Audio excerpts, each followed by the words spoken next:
You're listening to NFT 365, the first daily podcast on NFTs with your host, Fanzo. What's up, my friends? Welcome back to another episode of NFT 365. And apparently we have a special episode because it is episode 62. And I found some things out recently about 62 and really, it's relative to the world and Earth and also the power of consistency. So I'm going to share that with you guys as I'm excited it was brought to my attention.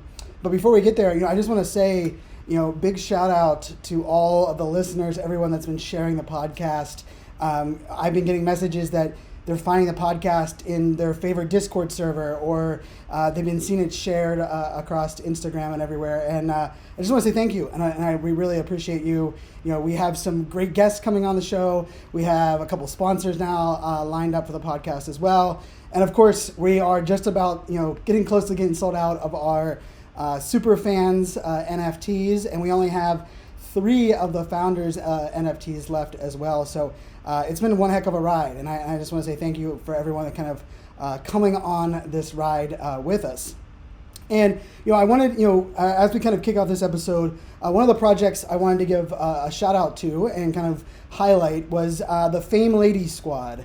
You guys might have known, I've mentioned them on past episodes, but today, the day that we're recording this episode, is their 6-month anniversary of their project. And it's a project that was taken over by the community, and the community has now led it after the founders had some issues or drama. And I just think, to me, that's like the essence of like the creator economy and what we are all doing here in this space. So big shout out to the Fame Ladies Squad. I proudly am holding Fame Ladies as well. So I just love seeing great communities and great projects like that that are doing great things. So before we get into the episode itself, I wanted to share one of the things that I did in the fall of this year is I've run a full-time keynote speaker. I'm a digital futurist. I've spoken in 76 countries around the world, and part of the pivot last year for me within the creator economy was, how do I redesign or reimagine every aspect of my business so that it embraces kind of a Web 3.0 environment. Now, that doesn't mean I only take payment in ETH. Well, I take payment in ETH and ADHD coin. But really, in a bigger picture of it, is I wanted to be able to be nimble, to be able to adapt to things that are happening. But I also wanted to be able to really key in on different types of media and really kind of grow the creator economy side of the business just as much as I kind of grown the speaker business. And so I had always done, for 7 years now, I've done 6 figures each year worth of influencer content work with some big brands like IBM and Dell and Samsung, SAP, all of those type of brands.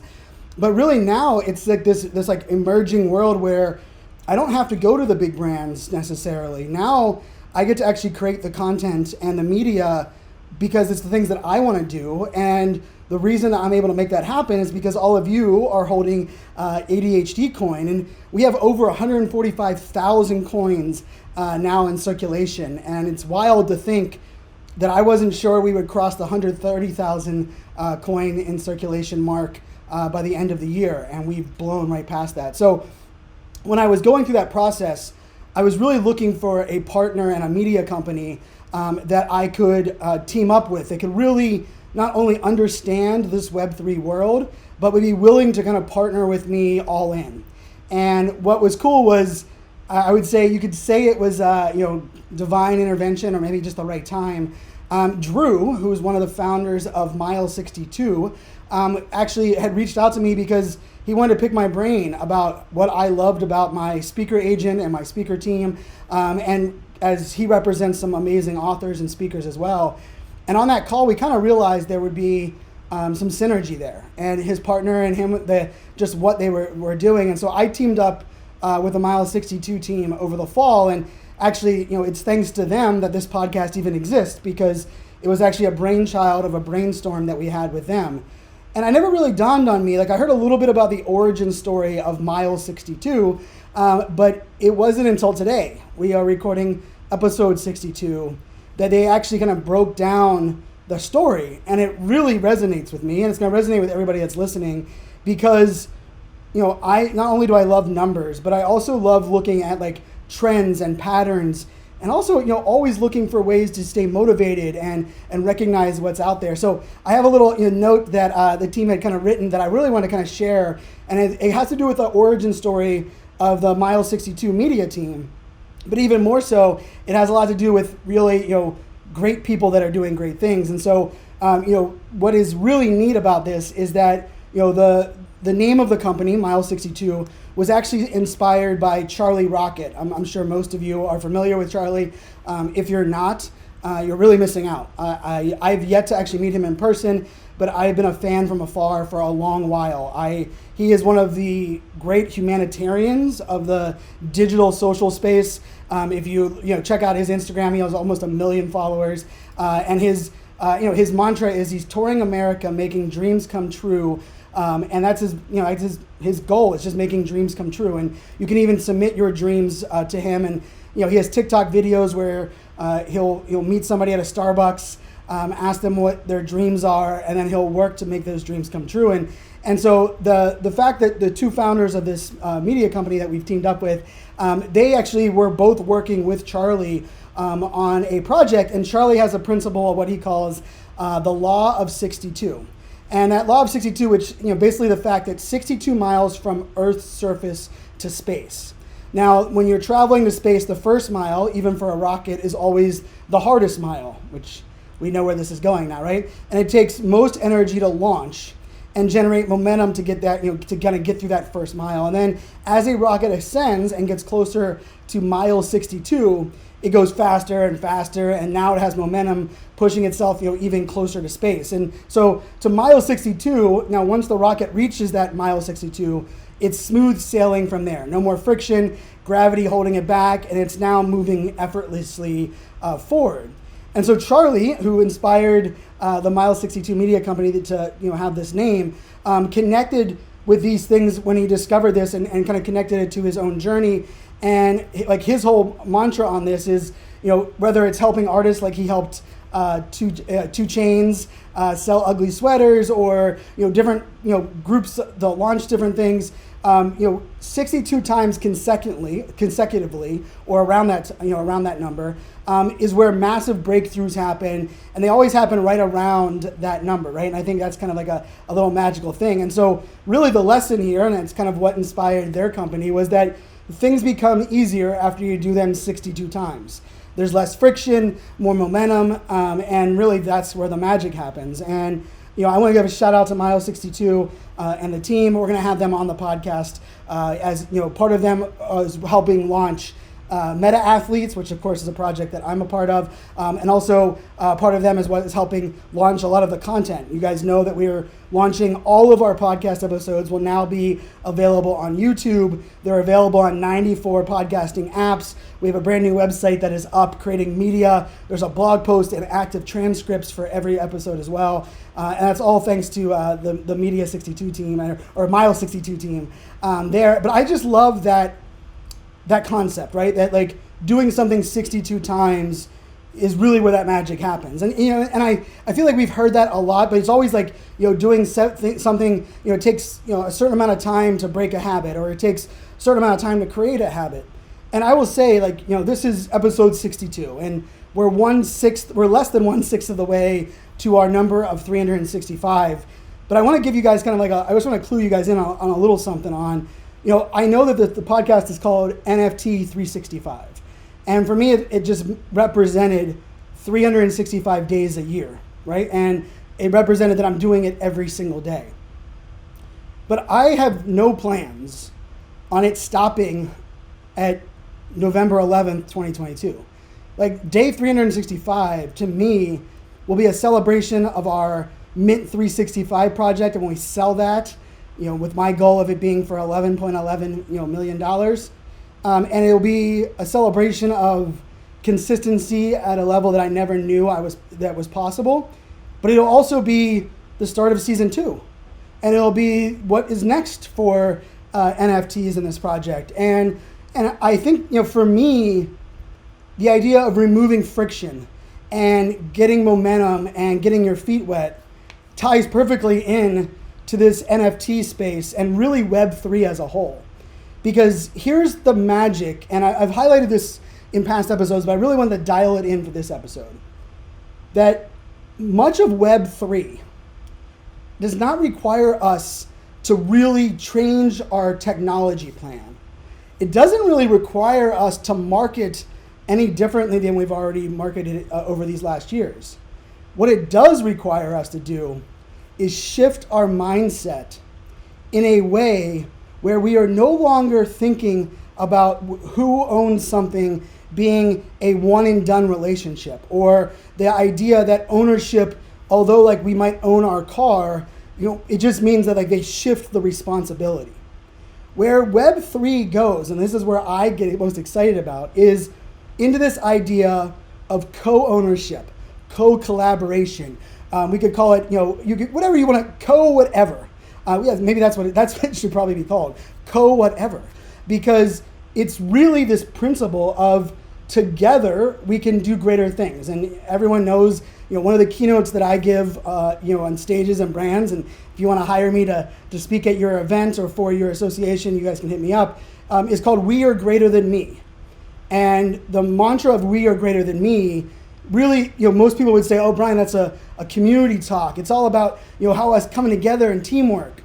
Well, the funny thing about We Is Greater Than Me is that I focus that you can't be part of a great we until you first are the best me that you could possibly be. What I mean by that is, I believe there is no greater thing that we could focus on right now than self-awareness. And I'm talking about hyper self-awareness. I'm talking about being so self-aware that you understand the different nuances in your life. You understand what you know, but here's what's most important. You understand what you don't know. Because when you're thinking about being a great we, or joining a team, or launching a project, or even buying an NFT to be a part of a project, here's the thing that's magical, is that you have to know what you don't know so you can surround yourself with people who know what you don't. We've all seen those teams and those projects where you join it and everyone is agreeing and a talking head, and everyone is exactly the same. And then there's like, well, who's leading, or what's the value? Or some people give a lot and others just take a lot, right? And when we look at like the power of collaboration and co-creation and all of these things coming together, the magic is not in having to get everyone from a different walk of life, or everyone having from the same walk of life. The real magic is in every person in there being hyper self-aware with what value they have, but also where they're lacking, so that they know when to step up, but they also know when to step back. And I think of this when you're looking at NFT projects and you're asking yourself, what is the best NFT project for me at this moment? We really have to refine back to what are the things that matter most to you when you're thinking of this, right? Is it you want an investment? Are you looking to flip it to make a quick return? We're going to have a guest on the podcast in a couple of days that is a master at flipping NFTs. Is your goal to join a community and be exposed to new people and a network that could really change your life? Or is your goal to just explore the unknown and be open to the curiosity of what's possible in this arena? I believe part of the magic in what NFTs can make possible is that depending on where you are in your self-awareness journey will also depend on how you find the value in that NFT project. Now, I know that for many people, this whole idea can sound weird and funky, and then even when you get excited about it, now you have to create like you have to go to an exchange with your money, and then you have a wallet, and then you're scared to death because everybody talks about like these seed phrases and hacks that are going on and all the problems that are going on. But here's the thing. All of those things will soon fade into the past, right? The idea of us having to get someone's email address when we were networking, I remember people saying, man, I will never ask for someone's email address. Like the thing I ask for is a phone number. Like why would I don't want to find like their at, whatever, their yahoo.com or at their, whatever, AOL.com email address.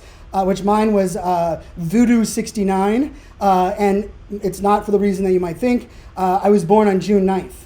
So Voodoo was the name of the roller hockey team I played on in high school, and 69 was my birthday. And maybe I liked it also because for other reasons. But shout out to everyone in their AOL screen names. But I say all of that because the idea of like having a soft wallet or a hard wallet, the idea of using exchanges to put money in and move and even swap money, swap crypto, different tokens. A lot of that is what I like to call like that blocking and tackling. And we can't allow those little things to prevent us from seizing the opportunities that are in front of us. And I mean this with every fiber of my being. I believe that NFTs have the ability to change each and every one of our lives. It has the ability for us to connect with people that share our purpose and have that common passion that we have, that we would have never met in real life. We would have never discovered via Instagram or Twitter or found via Facebook because we don't have friends in common or our search results were not the same. But because we came together, because maybe we liked this piece of art, or we were fond of the founders, or the utility that was enabled based on this NFT got us excited, you're able to bring together with people. Now, the flip side of that, and this is where I want us to also remember, and it goes into this idea of it, 62 times is when the friction starts to get removed and we start to get that momentum. Like, I hope it doesn't take us 62 NFTs to get that momentum and that friction to disappear. But I'm gonna ask you this. If I told you that if you invested the time and you invested the money needed to collect 62 NFTs in 2022, but you knew that along that journey, somewhere between your first NFT and your 62nd NFT, that your life would change, that you would discover people that inspire you, that motivate you. You would find people that make you feel less alone, that allow you to feel seen, that allow you to step into your genius. And in many ways, give you a sense of ownership into what your life is about. Give you a sense of ownership into reimagining your future. I was diagnosed ADHD 9 years ago. I was 31 years old. That day changed my life because for 31 years of my life, I had found ways to be successful other than the classroom. I struggled through school, but every job, every career, every time I took on a new role, I not only succeeded, but I got promoted over and over again. I was very blessed. But for those 31 years, I also always felt broken because I couldn't do some of the mundane or the easy tasks that everyone else did without even thinking. And I hated that feeling of broken. And people would say, Brian, just read that book. Or Brian, can't you just reply to that email? That you see them come in. And I would struggle with this idea of like, why can't I do or be like everyone else? And on that day when I was diagnosed ADHD and they referred to me as neurodiverse, and it was explained to me that the medicine that you're going to be put on isn't going to fix it. But you have to recognize that your brain works and operates differently than most people's. And because your brain works differently, you're going to have to either embrace that or you're going to have to do other things to make up for that. And I will tell you, I did the latter for the next 5 years or so. I went from feeling broken to just feeling different. And I've always loved feeling different. I am someone that is loud and proud and not afraid to be different at all. I've never been one that shies away from being different. But I will tell you, when you are being different, it can become very alone. It can come as though you are, there is no one else dealing with the things that you're dealing with. And when you have the wins, it's very motivating and inspiring to be like, I told them I could do that. I didn't need a book to make a certain amount of money as a keynote speaker. I didn't need to do this before I could become an entrepreneur. I didn't need to do this. I could be a mom as well as be an amazing, badass in my business. But along with that, and the idea of feeling different, is that element of loneliness. And it's where it often leads to imposter syndrome. And it also will expose some of the things that we didn't even realize about ourselves. And I will tell you, for those first 5 years after being diagnosed ADHD, I struggled because I now knew that I was different. But I also now started to put this extra pressure on realizing that the world wasn't designed for me, so I need to make up for that. I need to go bigger and harder. I need to find ways to do the exact same thing everyone else is doing, but I have to do it in a completely different way. And that was very tiresome, and I will tell you it's not something that was working. But what I did discover was that I am in control of the life that I want to live. And I can redesign and reimagine my work life and my personal life so that it actually operates that best suits my brain as someone that is neurodiverse. Now, it doesn't matter what you've been diagnosed with or not diagnosed with. I believe we all are uniquely different and beautiful in our own ways. But part of discovering that, as I said, was that you also are going to discover that being different can also lead to a place of uncertainty and this place of loneliness. And you'll often, and I've had this talk with myself, even recently. And I will say things like, you know what, it would be a lot easier if I just did things like everyone else did. It'd be a lot easier if I just, went and worked for that job that's been offering me the job. It would be a lot easier if I just gave in and did it the way that everyone else is doing it. But we all know where this is going. We only live one life. We only have one life to live.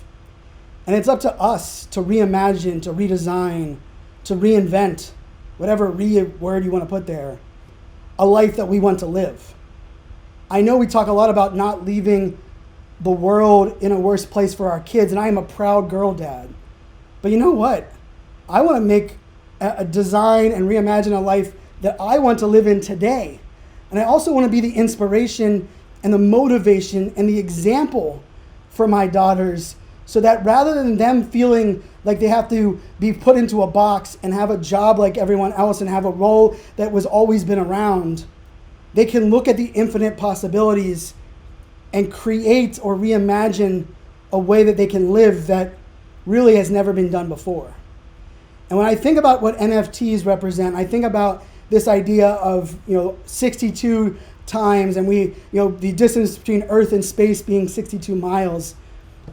I also like to think about the only reason that things are impossible or feel impossible today is because no one has done them.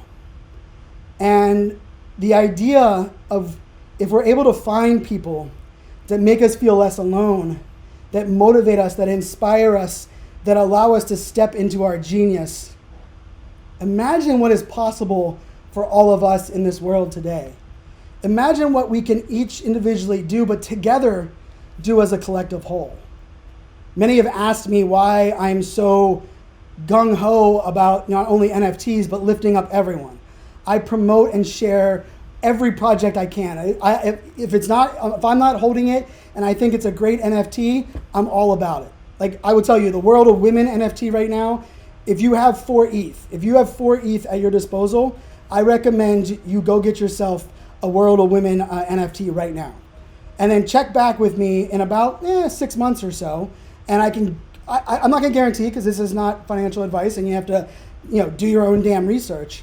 But I will tell you this without hesitation, that I love this project. I love the vision.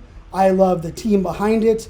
Every person that I've met that is in that community is loving and caring and lifting up other women and empowering women to not only, and let's face it, women don't need empowered. Women are powerful enough.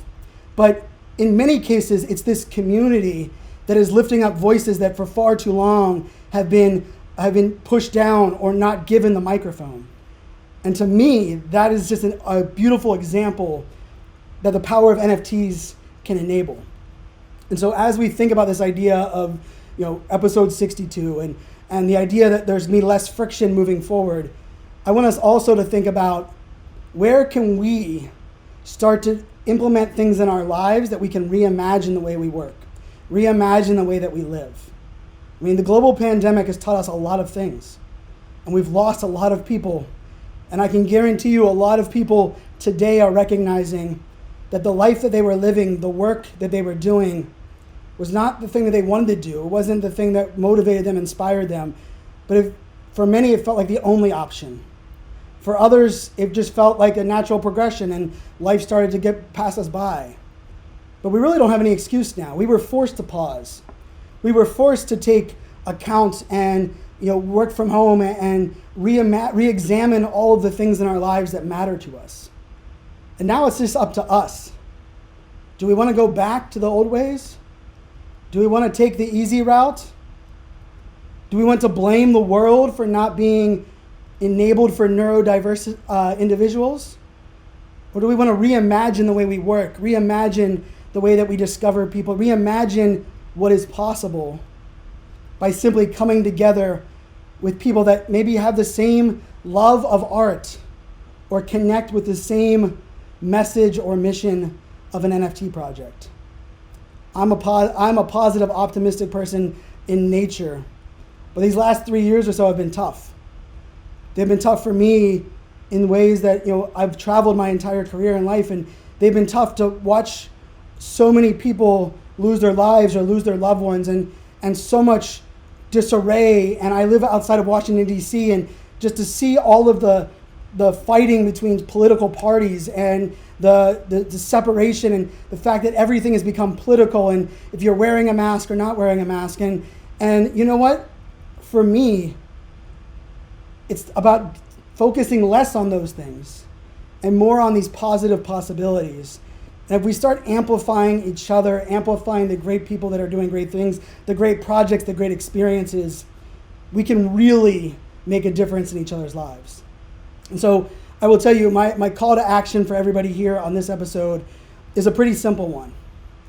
Let's spend more time amplifying good people and good projects in 2022. If you see someone doing great, you connect with a project that's doing great, even if you're not holding it or you miss out on it, let's celebrate that. Imagine if we spent all of our time celebrating the great examples.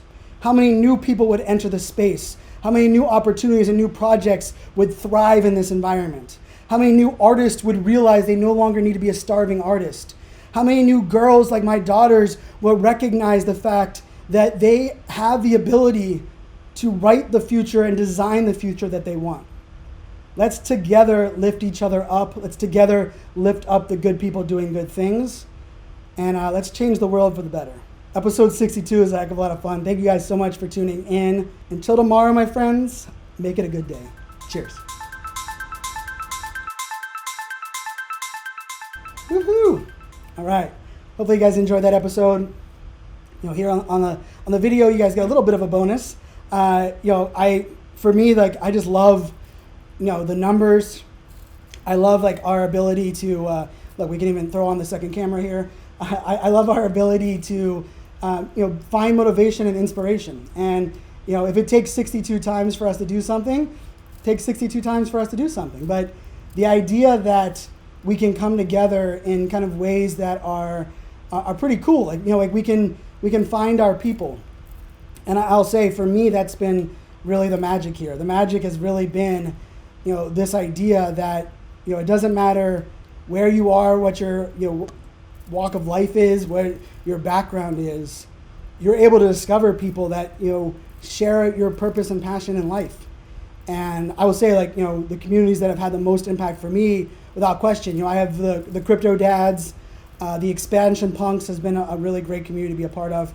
I've loved the Playboy Rabbitars and what they stand for.